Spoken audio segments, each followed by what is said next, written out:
السلام عليكم وعيد السلام صوماليي وعيد السلامي عادي إذن السلامي وعليكم السلام محمد حاجي وولاشين دهبكين عبد الرحمن عادي صوماليي وعيد السلامي سو دوادا أرين ما أنت مرتئي معجسة لها إذن وذا سو دوادا عادي وسلامتين دمانتين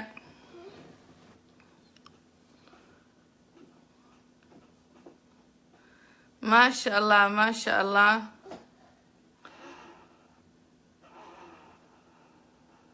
ما شاء الله صوماليا سو دواada war xasaasiyaan maanta idiin hayaa arrin aad u muruga lahan maanta idiin hayaa arrin aad u muruga leh oo qof walba oo Soomaali ama dhiig Soomaalinimo ay ku jirto uu ka damqanayaan maanta idiin hayaa soo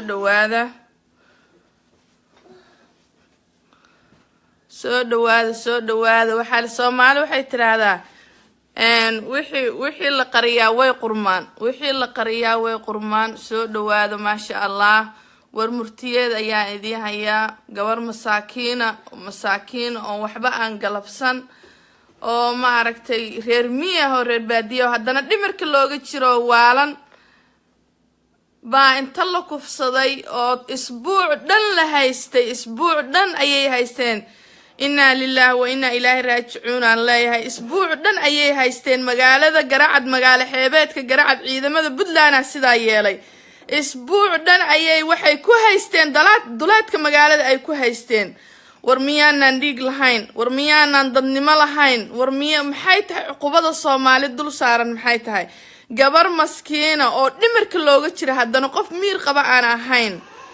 gabar maskiina oo dhimirka looga jiro oo qof miir qaba aan ahayn oo isbuuc kaamil magaalada xeebeedka Garacad deegaan Garacadka lagu haystay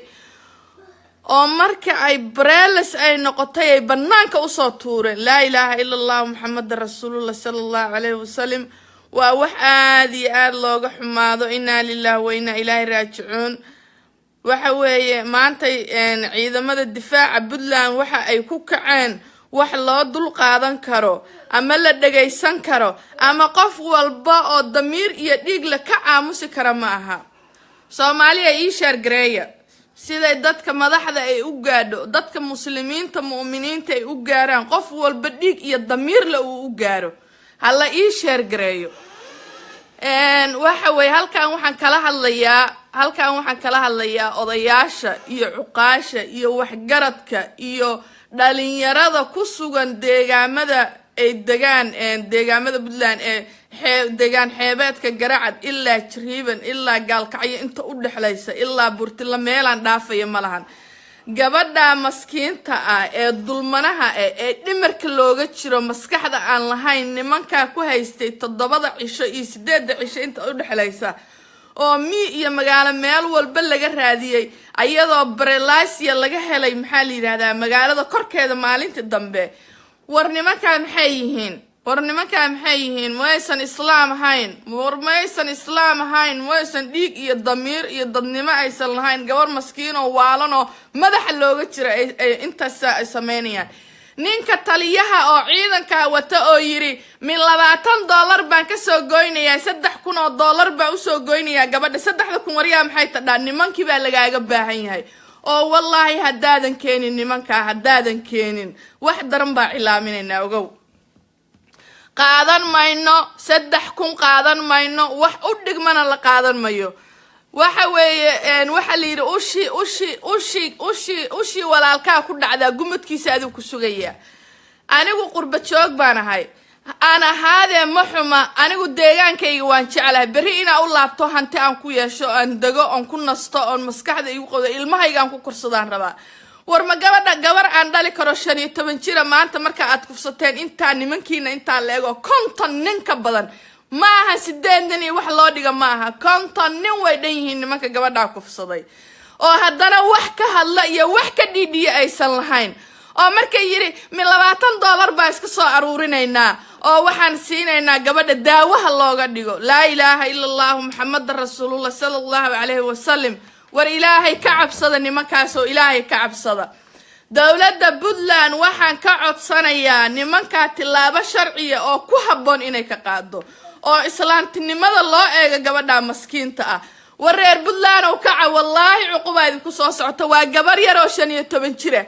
waa gabar yar oo 15 jira oo 7 bari lagu haysto magaalada dusheeda warbiina dabiir lahayn ayadoo bareelis la soo siiday dhulka la soo dhigay la soo tuuray miina dabiir lahayn warbiina awlaad dalin miina ilaahay ka cabsanaynin miina ilaahay ka cabsanaynin 7 cisho gabarada haysateen 7 cisho ugu yaraan 50 lilina ku haysateen oo dhow magaalada dusheeda ku soo tuurteen لا إله إلا الله محمد رسول الله لا إله إلا الله محمد رسول الله والله أضيح الله ينوس الجرين أضيح تمير الله الله ينوس الجرين أضيح تمير الله الله ينوس الجرين أضيح تمير الله الله ينوس الجرين أكهل لك بدأ دبعت هذه وحلا قد جاي ولا مسين ولا مسين دولة بدلا وعن كعصريين تلاو شرعي إذا ما ذاك قاطو وردان سيدا كو آمسنا والله بالله إلهي بان نوع عرانيا بدها نوغو صافر ميا هدان سيدا كو آمسنا إلهي بان نوع عرانيا بدها سا نوغو صافر ميا بدها سا نوغو صافر ميا وردول كان نلقو أيو نلقريريا ور إلهي كعبصدا ور إلهي كعبصدا قبلنا حقي لها الله صدعي ما أنت وحن لأوي ما أنت وحن لأوي والله على الحمالة قبر يرو مسكين وريرمية وريرمية انتي 15 كبدن سيدا حتى الله يشاق سبحان الله واسع حواي هرددي وان لدي واي هرددي وان لدي واي المهي قحتوا إليا بي waxaan kugu dhacay leeyahay maanta la barooranaysa waxaan la barooranayaa gabadha maskiinta inta la kufsaday oo ma aragtay ilaa iyo hadda meeshii wax lagu yeeleeyay bay taagan tahay bay fadhida ay jiifta meeshii wax lagu yeeleeyay wax soo qaaday oo dhakhtar keenay malahan wax soo qaaday oo dhakhtar u soo gudbiyay malahan la ilaaha illa allah muhammad rasuulullah war ilaahay aan ka cabsano war ilaahay aan ka baqno war ilaahay aan ka baqno ilaahay aan ka xishoonno oo umadiisaan u dayno war nimanka ma aysan damiir lahayn maxay yihiin insaan ma aysan ahayn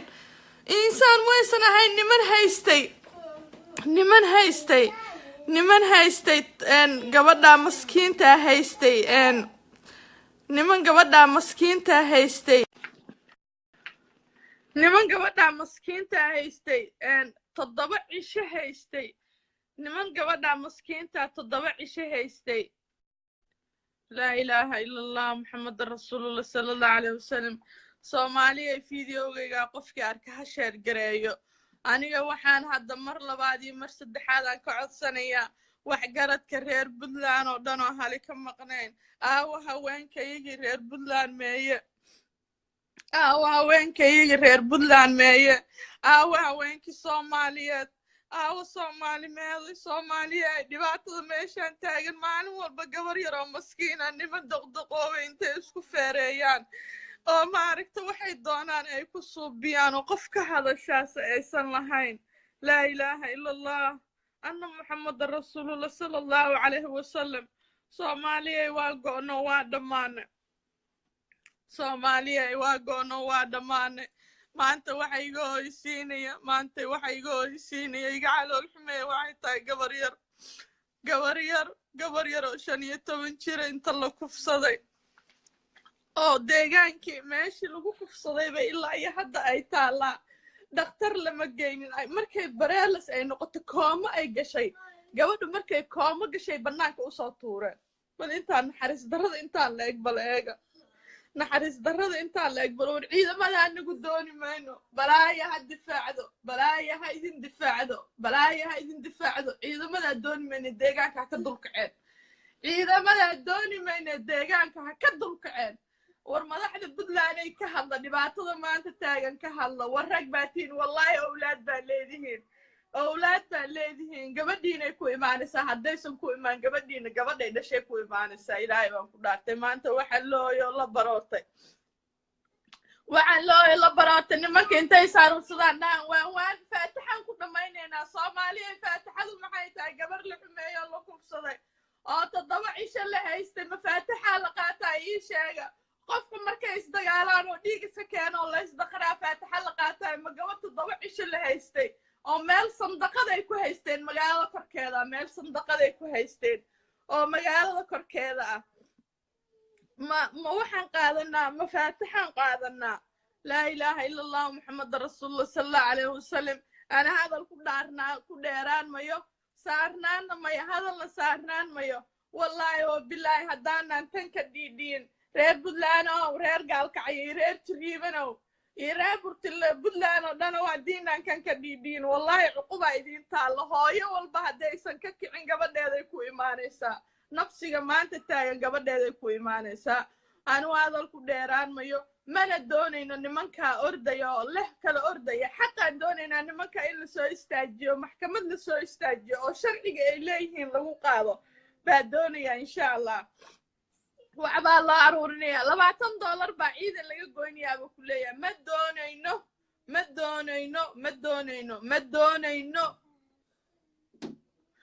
ma doonayno in ma aragtay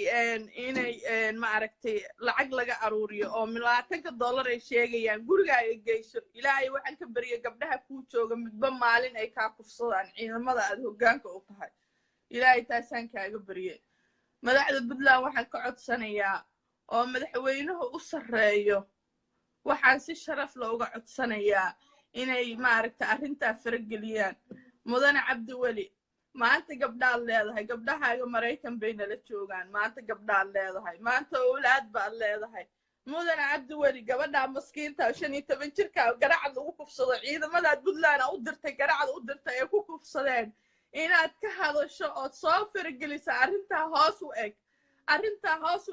oday masaakiin oo reer miya iyo cid masaakiin oo reer miya ay ku dultunteen waxaan doonayaa in arrintaasi hoose loo eego dhalinyaro ay ka cameeda dhalinyaradii firfircooneed meedo dhalinyaradii firfircooneed meedo gabadha u dhiidhiya xaqeeda maanta bannaanka u soo dhiga nimankaa jeelka igu soo aruuriya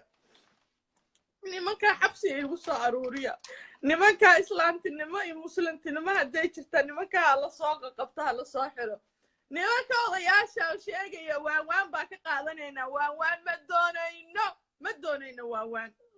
ma doonayno waawaan nimankii waa in la soo qabta weeye xaqa la soo marsiiya maxay tahay $20 baa laga soo aruurinaya ma ayuutaa lagu jiraa gabadhi ma ayuutay noqotay subxaanaka yaa cadiim ilaahu rasuulka qiyaama nagu soo bixin Soomaaliya fiidiyoogayga ninkii arkaa sheer gareeyo been waa sheer gareysaan fiidiyoogayga run u sheer gareeya wallahi billahi maanta dhiida iga taagan tahay ma seexanin mooyan ma harsanin dhiida iga taagan tahay madaxa dhan baa iga weyn maalmahan oo dhan murugaan la fadhiyay bal aano xoogaa horta inaan nafiso bal murugaan la jiifay murugaan la fadhiyay waxaan ka xumaaday ilmo yar gabdho yar baan leeyahay waxaan ka xumaaday bari haddaan in gabdhaydi sidaa loo kufsado haddana odayaal inta yimaadaan yidhahdaan faatixadaan ka qaadano waxaasaa hooyaa dhashay saani hadda u dareemisaa xanuunka aabbaa dhalay aabbaa wadatiin kuwa hadda i fiirsanaya kulligiin aabbaatiin waayaa uga dhiidhin laadiin waayaa uga xumaan laadiin waayaa uga kicin laadiin soo aabba ma tiidin intiina hadda i fiirsanaya xataa soo aabbayaal ma tiidin soo hooyayaal ma tiidin oo waal ma tiidin miynaan dhalin 9 bilood si gida caloosh ku miynaan soo sidin 7 cisho niman waaweyn intay kufsadeen haddana magaca duleedkeeda usoo tuureen soo ilaahay ka cabsi ma jirto laa ilaaha illa allah maxamad rasuulullah ilaahu si qiyaamihii nagu soo bixin soomaalida maxaa haysataa la leeyahay soomaalida amarkaana haysta soomaalida amarkaana haysta wallaahi bilaahi maanta waxaan la ooyayaa oo la barooranayaa calool xumada meesha taalo maanta waxaan la ooyayaa oo la barooranayaa calool xumada meesha taalo gabar yaroo maskiin inta la kufsado oo haddana la yiraahdo ha laga qaato faataxa ha laga qaato ama lacag $20 nimankii kufsaday baa liyi $20 aan lagaga soo aruurinayaa لا إله إلا الله محمد رسول الله عدكيه وينو ميل لير جارا عدكيه وينو ميل جارا دان دمرنا ظلمنا معي dumar haddaan nahay waan dulmannahay wallahi maama malyuun aan la yaabee oo le bubtaa ku hayso oo le waa dulmannahay been maaha waa dulankan way dulanka aad iyo aadaa u dulmannahay runtay ka hadashaa maxaa afka u qabataan runtay ka hadashaaye saana inta loo dulmo gabdhaha masaakiinta loo dulmo haddana waxaa la yidhaha faataxan ka qaadanaynaa faataxan ka qaadanaynaa bay yidhaahdaan qofkii dulmanaa toban iyo odayaashoo dhan baa usoo baxay shiiqyaashoo dhan baa la hadlaya maama malyoon markay hadashay tiraa waa lay dulmo waa lay kufsado saanaa la yeelay oday walboo masaajida inta soo qabsado mikrafoonka soo dhaqaatu wuxuu leeyahay nayaa ka dhex bacmiidiyaa waa dhibaatadan oo kale gabadha ma hadda ka hadashaan gabadhaa maskiintaa la kufsaday maa ka hadashaan oo xaqeedii la duudsiyo liyo $20 aan milii soo aruurinaya alla ka cabsamiinaan lahayn ma hadli karayo madaxii dhan baa xanuunaya anigoo dhan oo madaxii xanuunayo waa daryaamaya ma hadli karayo soomaaliya ii sheergareeya madaxda puntland ha gaara dhalinyarada puntland ha gaarta ii sheergareeya dhalinyarada puntland ha gaarta ii sheergareeya ummadda muslimiinta axbaayibka oo damiirka uu ku jiro ha gaara ii sheergareeya insha allah gabadhaasna waxaan ugu ducaynayaa dhibkeedu inuu ilaahay dheef uga dhigo gabadhaan waxaan ugu ducaynayaa dhibkeedu inuu ilaahay dheef uga dhigo gabadhaan waxaan ugu ducaynayaa dhibaatada soo gaarta ilaahay subxaana watacaala inuu ka boogadhayo wabilaahi tawfiiq kheyr baa idiin rajaynayaa in gabadha xaqeeda fideoga xigaan oo qorsalayo faraxsanaa idinka doonayaa madaxda puntland iyo dhalinyarada puntland iyo dadka puntland iyo soomaaliye fideoga xiga farxada idinka doonayaa insha allah gabadhii oo isbitaal la keenay oo dhakhtar la keenay oo xaqeeda loo soo dhiciyaa idinka doonayaa insha allah gabadhu meeshay taalo dulaadkay taalaa laga soo qaado baadiyey taalaa laga soo qaado ragga meesha ku haysto oo u diiday dhakhtar in loo soo qaado hana ceebayninay ku leeyihin maceeb baa idiin dhiman ilaahay dabarta idinka qaada maceeb baa idiin dhiman gabar maskiina intani lagu hor xoogay oo hoostiina lagu kufsado lagu xoogay oo haddana ilaa hadda wax dhakhtar usoo qaaday aysan jirin ceebta idiin dhimanaad ka dadanaysaan maxay tahay laa ilaaha ila allah maxameda rasuulullah fideogu waa ku dheeraado wadnahay gariirayo wallaahi bilaahi ma hadli karayo waan daalay qalbigaan ka daalay maskaxdii baan ka daalay anigoo dhan wallaahi hurdo ma helin sida gabadhaa la iigu soo sheeg 50 nin oo ciidanaha lagu yiri war xagee bay ka dhacday balaayo waxay idin ilaalisay ilaalkiinana doonmiyo doleedkayga nooga kaca gabdhaha iyagii baa saa u kufsanaysaan gabdhaha iyagii baa saa u bahdilaysaan ilaalkiinana dooni mayne magaalada nooga dulkaca wallaahi bilaahi ma aqaano saan ahay ma garanayo madaxaasaa ii daryaamaya qulubtii baa saa ii waalanaysa qulubtii baa ka gubanayaa marka ilaahay idankiisa kheyr badan baa idiin rajaynayaa soomaali meelay joogta kheyr badan baa u rajaynayaa waana idin wada salaamay soomaaliyey maama malyuun hala taageero wallaahi oo bilaahi oo tallaahi dhibbano wey gabar walba oo dhibbano ah inay meeshaan soo istaagtan hadhowna odayaashu ay yidhaahdaan iyo wadaadada iyo culummada maxay saa ula hadasho may xishooto hadda waxun lagama sheegin waa kuwa gabdhihii aad nagu akufsanaysaan habeen iyo maalin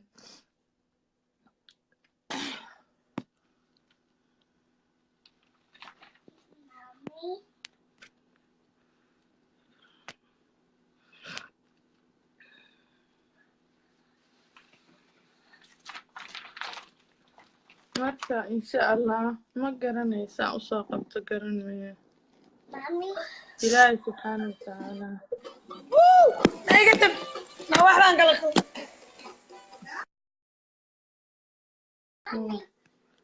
marka ilaahay subxaana watacaala iimaanka iyo qaatumada ha nagu sugo soomaaliya fideogayga ii sheergareeya oo soomaaliya waxaad sameynaysaan insha allah soomaaliya waxaad sameynaysaa fideoga ii sheergareeya oo qof walbo islaantino soomaaliya fideogan ii sheergareeya oo maaragtay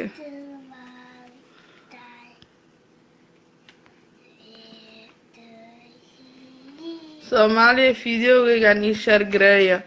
oo ha gaadho qof walba oo islaana oo islaantinimada ay ku jirto oo dhiigga iyo damiirka uu ku jiro oo danqanaya ha gaaro insha allah khayr baan idiin rajaynayaa waana ka baxayaa ku dheeraan maayo wallaahi ma hadli karayo madaxa dhan baa saa ii waalanaya ma hadli karayo waxa weeye dhibaatada meesha ka taagan oo aan la doonaynin in laga hadlo aanan la doonaynin in laga hadlo aan la doonaynin waa wax aad iyo aad u fool xun weeye waa wax aad iyo aad u dhibaato badan weeye waa waxay annagoo dhan ma aragtay ayna wada sugayso haddaanan maanta ka dhidhiin ayna wada sugayso marka waxa weeye gabadha maskiinta ah inta la kufsaday oo la farxumeeyay